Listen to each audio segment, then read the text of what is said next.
and doing multiple videos today. So I want to talk to you guys today about living with herpes for 9 years. As y'all know, I've been living with herpes for 9 years, and I want to give y'all the information that I have learned over these last 9 years. As y'all know, my first video was I have herpes, what I have learned. That video was 2 years ago. When I posted that video, I was terrified.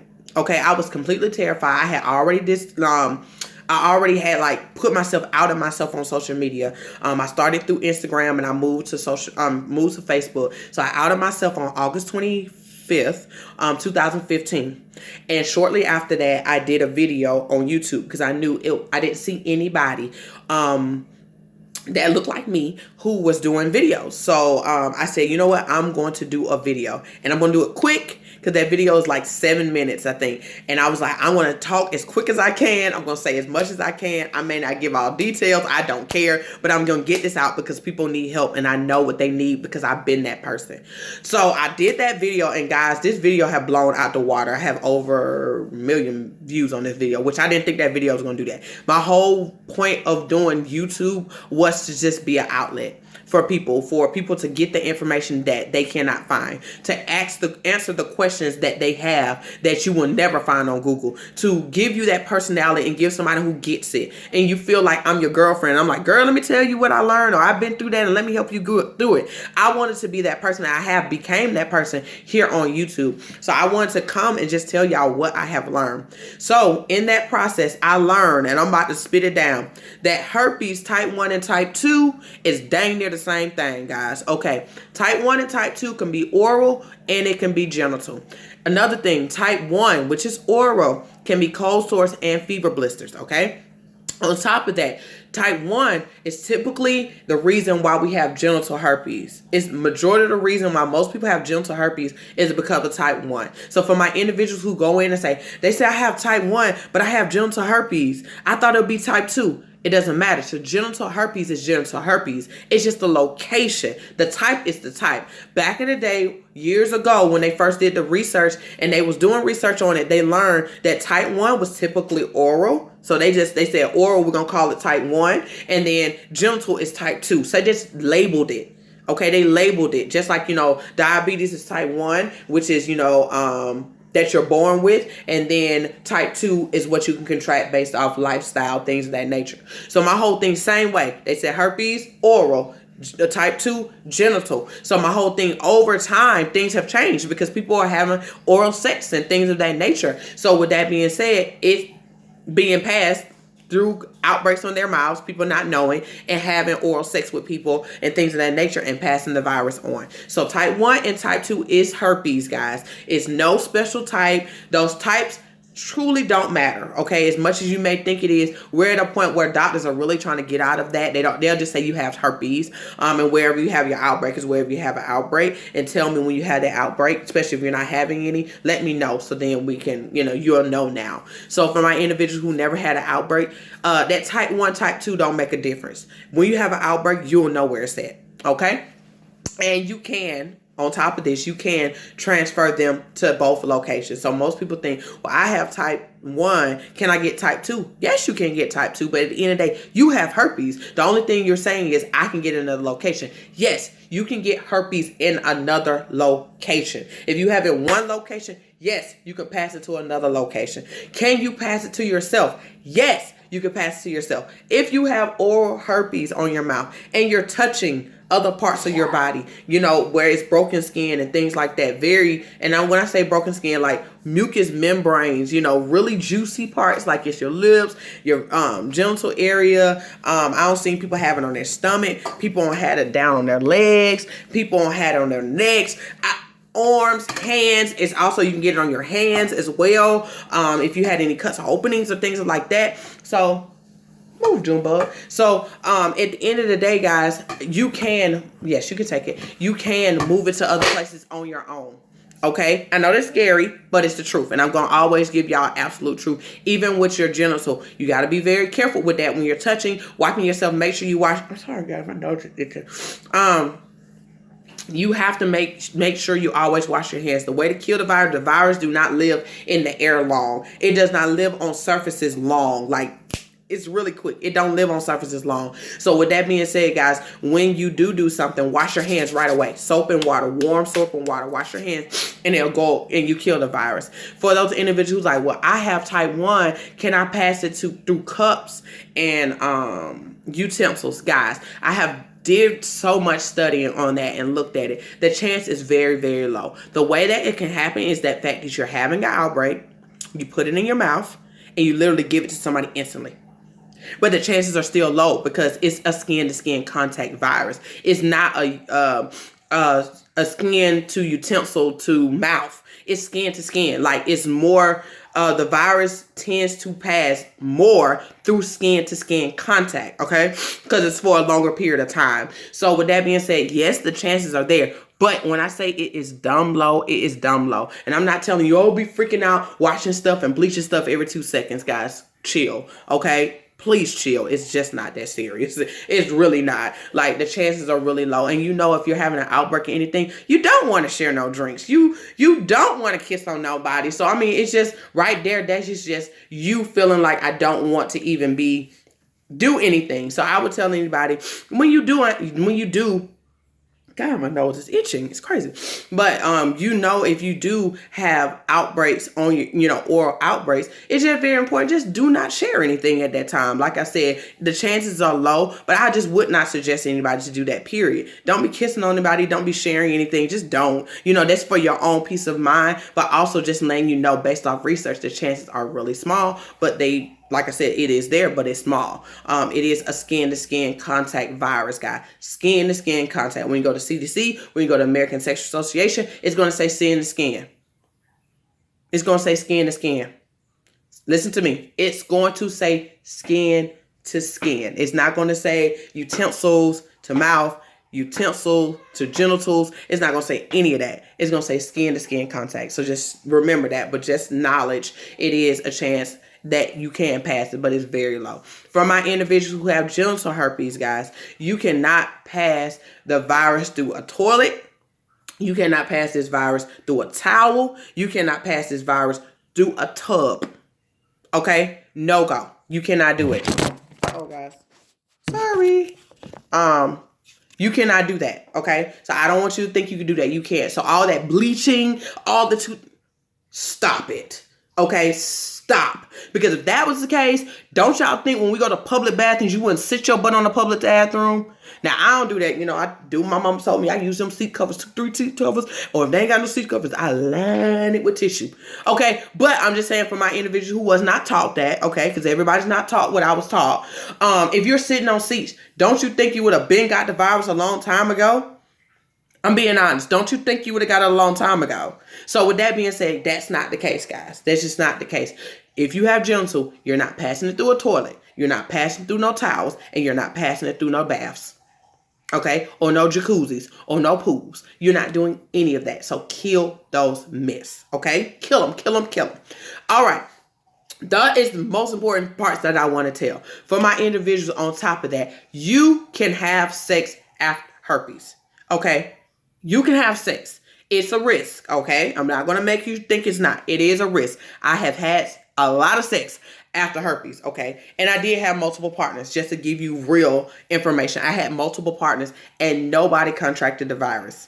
Nobody ever came back. Even the guy from that first video when y'all heard me saying, I believe he gave it to me. I never stated that he gave it to me. I believe that because at the end of the day, for somebody who never knew anything about herpes, you're going to think, man, I'm having all this stuff down here. You had to give me something because you're the person I recently had sex with. I just had sex with you. It's no way that anybody else gave it to me. That's what anybody's going to think. I don't care what nobody say. I wouldn't have thought that you're lying from a pit of hell. You're lying. You're lying because you just laid down with somebody. You're going to automatically believe that they gave you something. So don't say you won't. We all do that. It's human nature to believe wherever I was just at, I'm going to believe that's where I got it from. Okay? So, with that being said, no, guys, I have been in contact with that guy. He got tested. He never got the virus. I'm so blessed that he never got it because I was having an active outbreak, but he did not contract it for me. And it's crazy because he just reached out to me on Facebook and sent me a friend request. And I asked him, like, hey, how are you? Things of that nature. What you reach out to me for? He's like, no, I just seen you on there and I just wanted to check on you. And we've been friends ever since. So he never said anything to me. So if he wanted to say something, he would. Any other guy would have came back and said something to me, especially since I outed myself. I would have had thousands thousands of dudes come back, and I ain't had sex with thousands of guys, but I'm just exaggerating, but saying that those guys would have came back in that time would have told me. Every guy that I had sex with in that span that I thought I had herpes, after learning that it takes 2 to 14 days to have an outbreak from that point, from exposure, I contacted people, guys. I did backtrack all the way as far as I can go back, okay? And nobody came back positive. The only one guy, and that's a guy that I didn't know all my life. I had knew him since I was 15 years old. We were friends, whatever. We ended up having sex when I was 20 years old. We did not use protection because at the end of the day, I knew him since I was 15 years old. I knew his girlfriends. I knew the girls he was messing with. So my whole thing is, I just did not think he would put me in a situation like that. It was my birthday, okay, when I had sex with him. So I had sex with him. Literally the next week, he told me, hey, do you have herpes? I was like, no, I never had any outbreaks. I never had anything at that time. And he was like, oh, okay, because I have an outbreak. I went to go get tested. Nothing came back. I was clean as a whistle, guys. Nothing. I even backtracked to the guy I was recently having sex with, and I asked him, and he was like, no, I ain't got it, but let me go get tested. He came out negative as well. So I was like, well, I did not have it prior to him. So my whole thing is not saying, hey, I could have been getting the wrong test. I didn't know. You know, as we know, going into that, IgM. Oh, guys, the IgM test is not the best test to get. IgM, if you do not get tested soon as you believe you are infected, the antibodies lower and they cannot detect it, okay? Now, IgM is better because it lets you know if you had the virus for 12 to 16 weeks from that time that you've been tested. That is most accurate. Western blot is a really good one as well. If you can't, sure, if the tests keep coming back and forth, like you getting IgG and saying negative, and then IgM is saying positive, a Western blot is really good because it's looking for DNA. And then PCR is is a culture. So my whole thing, if somebody giving you a culture and you don't have an outbreak, PCR is null and void. They only do that when you have an active outbreak. No, guys, goodbye. Goodbye. Bye-bye. Bye. I'll be done in a minute. Okay, yeah. So my whole thing is, guys, so PCR is culture when you having an active outbreak, and it's very important. If you're going to go get if you're having an active outbreak at this given moment, go get tested ASAP, because at the end of the day, after 48 hours, PCR is no good, because by then it's starting to heal up. Antibodies are very low. So soon as you got an outbreak, or you think it's an outbreak, I will tell you, if you come in my inbox and you're like, Belize, I think I have herpes, y'all gonna hear me, go get tested now. Now, if you really want to know if that's what it is, because guys, you have to understand, HPV, you get blisters with HPV, you get warts, okay, guys? It's so many other things out here, other infections that's rare, that's out here. It's other things that cause rashes and things, like you can have an allergic reaction. So much stuff, guys. If you have other health conditions and things like that, if you're taking a lot of medicine, if you try new products, all of that stuff come into play. God, my nose. It comes into play. So my whole thing is, don't just assume, oh my God, I see some bumps, I have herpes. That's not completely true. You need to go get tested. Okay? So those are the tests that you do have. So like I said, guys, I got tested. Like I said, it could have been a false test or whatever, but based off the guy that I had sex with prior to him, he did not have it. I didn't have it, and I did not have an outbreak until months down the line with that other guy. Okay, so with that being said, it was a huge distance. Okay, so it was I had sex with him in July, because my birthday is July 27th, and I didn't have sex with that other dude until April. Okay, so my thing is, I didn't see any outbreaks. I never had anything. I was a big person who had bacterial vaginosis, but that's it. I didn't have anything else. And, that came and gone. But a lot of people don't understand that herpes symptoms are not what we think. So we'll go into that. I didn't know the herpes symptoms. I thought it was just blisters, itching, burning. That's all I thought. I did not know it's swollen lymph nodes in the neck, in your neck. If you have an oral, you have up here. And you can have it if you have genital. You have swollen lymph nodes in your groin area. It hurt like hell. Flu-like symptoms, like your body is aching. You can have stinging in your legs, or aching in your legs or arms, or in your back. Your back can ache and things like that. People have tingling in their face. Some people get an itching sensation, like they get really, really itchy, like creepy crawly itchy. People have discharge, like ladies. It's very common to have discharge, and it's got a weird smell. It's not typical. The content of it is not typical either. So my whole thing is, many people will ladies will go to the doctor and say you got a bacterial vaginosis. You do, but you still have this discharge. Or yeah, you have a yeast infection, but yeah, you still have this discharge. So you may want to get them to test you for something else. On top of that, so I had it a lot. So hey, that could have been part of my outbreak, and I did not know, because it's the only thing that I was receiving at all. I wasn't even having all that itching and burning. I wasn't having any of that at all. It was just that constant discharge a lot. But like I said, when I went to the doctor, it was bacterial vaginosis, and it cleared up, and then all of a sudden it come right back. So as we know, bacterial vaginosis, just snip it, bacterial vaginosis can be passed to women and men. It's very important, if you have bacterial vaginosis, to get cleared up and make sure your partner also get cleared. My whole thing is, you will pass it back and forth. If you're having unprotected sex with him, and you have bacterial vaginosis, he has bacterial vaginosis. It goes into his penis. So what that means is that he will give it back to you. So it's very important that you're being treated and your partner being treated. Yeast infections the same way. If guys get yeast infections as well, okay, so it can be passed on like a STD, where if you getting tested and you getting treated and your partner's not being treated, you'll mess around and get it back from your partner again. That's happening a lot in relationships, marriages, things like that. It's like, oh my God, I continue to get yeast infection. Oh my God, I keep getting bacterial vaginosis every time I have sex with my partner. It's because your partner has the virus as well. Okay, so that's very important. No, a little snippet there. So that is some other things I learned. Like I said, I learned that the virus do not come up in 24 hours, guys. It don't come up in a couple of minutes. Okay, it takes 2 to 14 days to from exposure for you to have an outbreak. Doesn't mean you will have an outbreak right away. Okay, doesn't mean you have an outbreak right away. Some people, they're very mild. Like I said, you have the itching, you have the burning, you may have the swollen lymph nodes, you may have the aching. Some people blisters, some people just cuts, some people like abrasions, some people just rashes.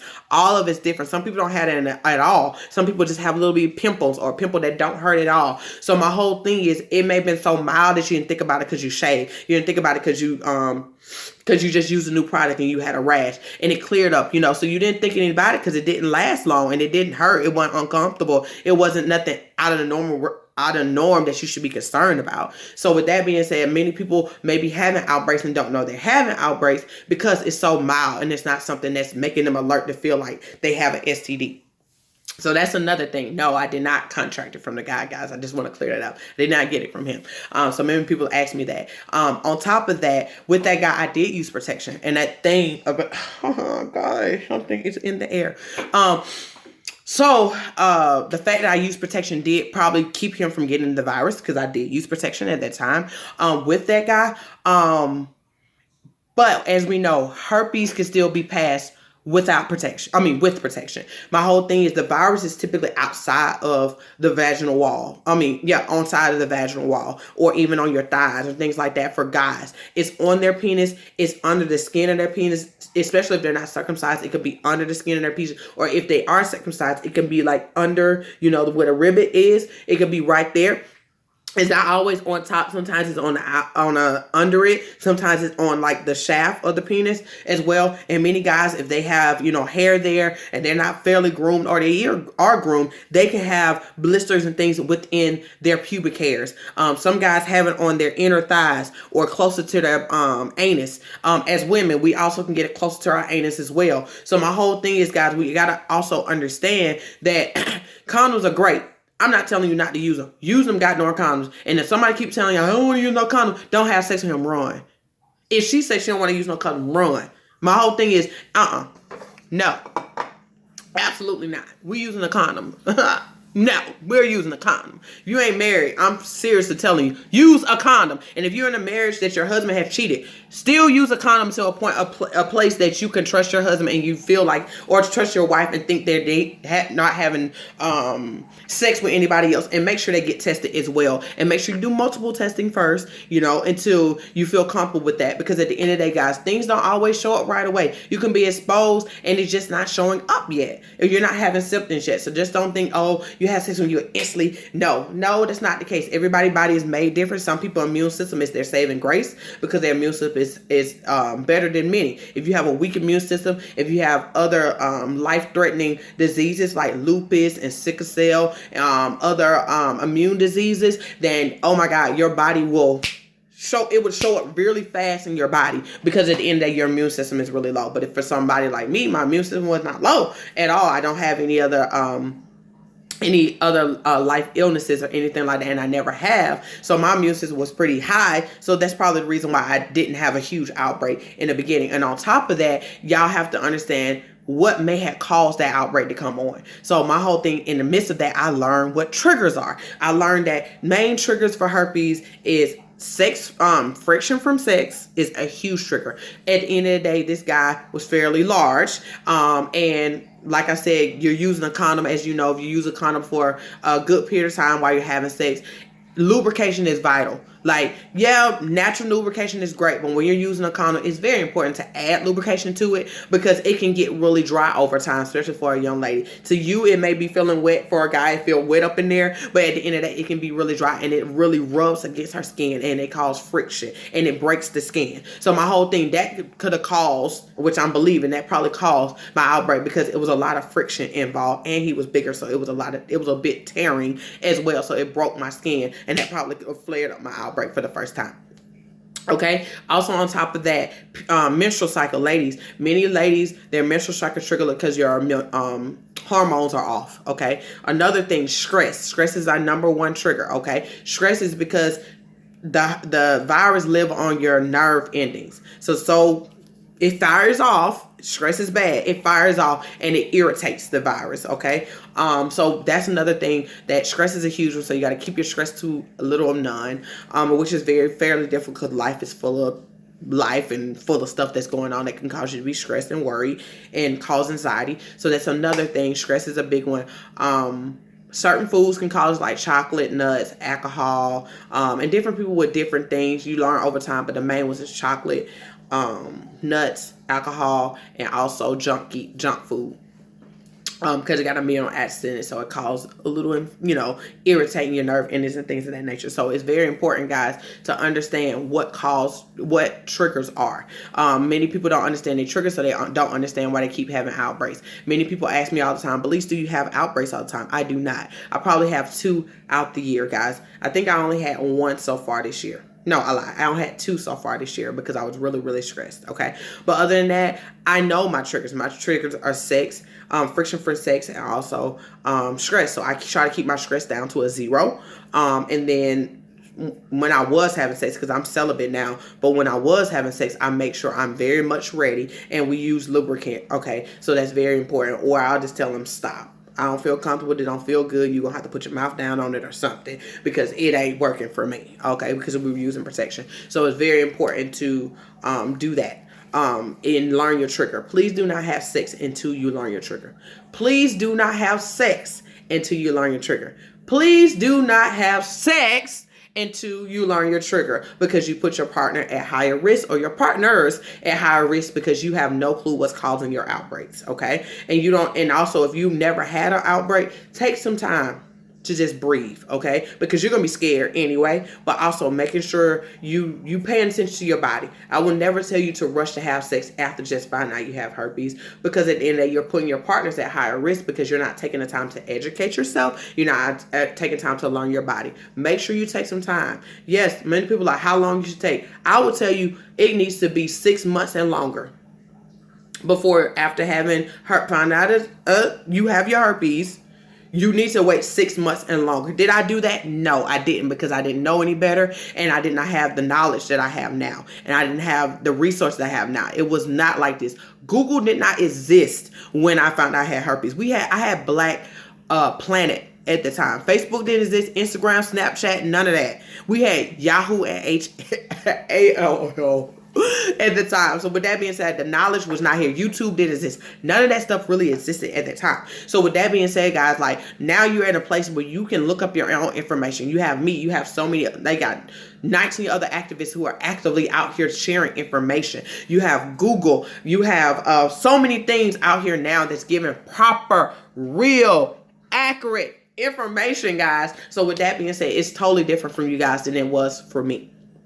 So I will tell you 6 to a year, 6 months to 12 months until you get to that point. Now, if you're at a point where you learn your body a little bit quicker than others, you feel comfortable, fine. But if you're that person who's like, I feel nervous, I don't know if I want to do this, I don't think it's a good idea, then wait. Please don't rush yourself. Please, it's not worth it. Sex ain't going nowhere, boo. Sex ain't going nowhere. It ain't going nowhere at all. And you probably are asking myself, so Belize, did herpes make you go celibate? No. Herpes is not the reason I was celibate. I was not celibate at all. I have never been celibate in my life, okay? I am 29 years old. I have never been celibate in my life. I have been abstinent. And guys, abstinent and celibate is two different things. I was abstinent many times. I did not have sex for, periods of time, but I was never celibate. When I was married to my ex-husband, we weren't celibate. We had sex. And a lot of it. Now, we did have moments that we were abstinent for short periods of time, but truthfully, we was having sex, okay? And typically, we was only abstinent when we was doing counseling for a short period of time, because they told us we shouldn't be having sex because we are Christians and we shouldn't have sex. So I was starting to get really convicted about that, and I was like, we really shouldn't be having sex, things like that. That is what the words say. We should not be having sex. You're supposed to have sex, and you're supposed to have sex to marriage. So I started to get convicted, but he wasn't convicted. He felt like, well, I know you're gonna be my wife, so it doesn't matter. I should have sex with you, and that's not right. I'm gonna tell you now, it's not right. It's not. I was the person who had sex. I've been having sex since I was 13 years old. So my whole thing is I started out the gate early. I did not know anything like that. I heard it. I was, I won't say I was raised in church because my mom was not a churchgoer, but my grandma was. I did not know the word as well as I know it now. But as I grew up, I learned it. I started getting to church myself, and I started getting convicted about it. I tried to be celibate while I was in college. That's shortly after I had my son. By then, I had Hayden literally a year after I found out I had herpes. I found out in April that I had herpes. The next April, I had Hayden on April 6th. So with that being said, guys, I tried to be celibate, but sex had a hold on me. I was like, it's so good. I can't give it up. And truthfully for me, sex was validation for me. I was at a place where I was very self-conscious. I didn't think I was beautiful. I didn't think people liked me. I thought I was ugly. I didn't have no confidence in myself. So I used sex as a way to, lure men in and say, oh, he has sex with me. He really liked me. He has sex with me. He'll be my boyfriend. All this stuff like that. So that was a big thing for me. That's the reason why I was having sex, because I wanted to be validated and I wanted to be accepted by men and things like that. So I tried it. It didn't work for me, and I went back to having sex. But now, where I am in my life now, I was like, absolutely not. After coming out of marriage, knowing that I want to be married again, I want to wait. And I realized the importance of waiting. I learned the importance of waiting. And you may not understand it. You may not respect it. You may not feel that way, and that's fine. We can talk about it all day, but just know my mind is not going to change. As much as yours don't want to change, that's fine. But this is my belief, and I'm going to stand on it because I have not been standing on it. I have not been standing on the word of God, believing that sex is for marriage. And now it makes sense after contracting a virus. The chance of me contracting in my marriage is still high. Very high. I could still contract it because neither one of us was very aware of herpes, so I could have still contracted herpes out of my marriage, but I would have felt more comfortable contracting it in my marriage and us learning about it than me catching it prior to my marriage and feeling like that's going to keep me from being married. Okay, guys. So, waiting prior keep you from things of this nature, keep you from contracting herpes genital, which is not completely true, because we know at the end of the day, if you kiss somebody, you can still get herpes and things of that nature. But having sex, including, when I say sex, oral sex or genitals, penetration or anything like that, or anal sex, that will keep you from getting it in your genital areas if you're not having sex with someone. Okay, kissing, you can still contract herpes because you'll kiss somebody, you're dating somebody, things like that, kissing family members, things like that. You can still contract the virus. So that's what I'm saying. Like, I would have prevented from getting in my genital area if I was not having premarital sex. Okay, I would not caught it at all. And I would not have Hayden at the time at all either, because I was having sex prior to marriage. So with that being said, guys, I ended up having Junior in my marriage, and I told myself after I had Hayden that I will never have another kid outside of marriage.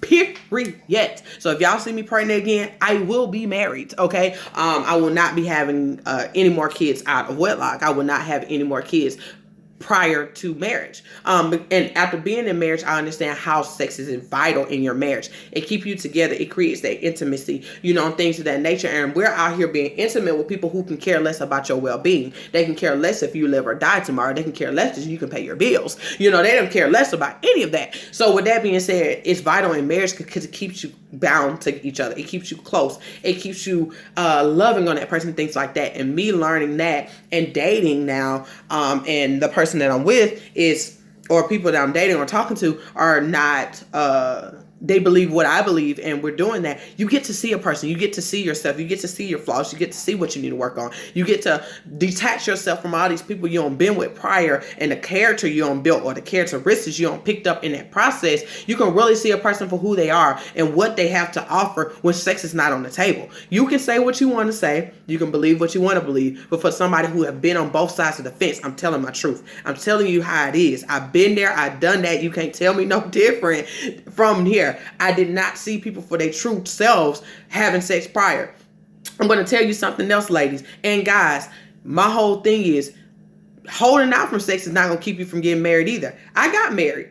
Yeah, I've been divorced, but truthfully, if I wanted to work my marriage out, we could have, but I just chose to leave. I didn't want to do it anymore. I didn't feel like he was the person for me.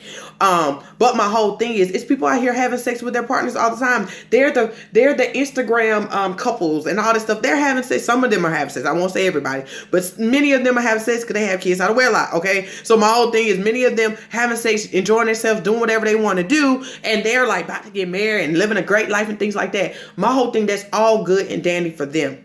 All good and dandy for them, okay? But my whole thing is, I want us as women who are waiting to know, just because they're doing it, they got their own reason why they're doing what they're doing. You stand on what you believe in. If you're doing this because of your belief, do it because of your belief. Everybody's not going to do it because you're doing it. Everybody's not going to do it because they got the same belief as you. Folks do what they want to do all the time, but they're going to have to answer to God on their own, okay? Or their gods on their own. That has nothing to do with you. Just do what worked for you. But I knew it was a stronghold in my life. I knew it was a reason why I was not living up to my full potential. It was a reason why I was not truly learning how to love myself and focus on me and not worrying about no goddamn man and all this other stuff. I knew it was a bound. So I just decided to take it off the table. And I have been able to see myself in that process. I've been able to love on myself. I've been able to really take care of me and get myself in a place where I want to be. Also really building authentic relationships with men and learning about them and realize what they got going on. Men got problems, girls. These men need some counseling out here. I ain't even gonna lie. It's some people who really need help.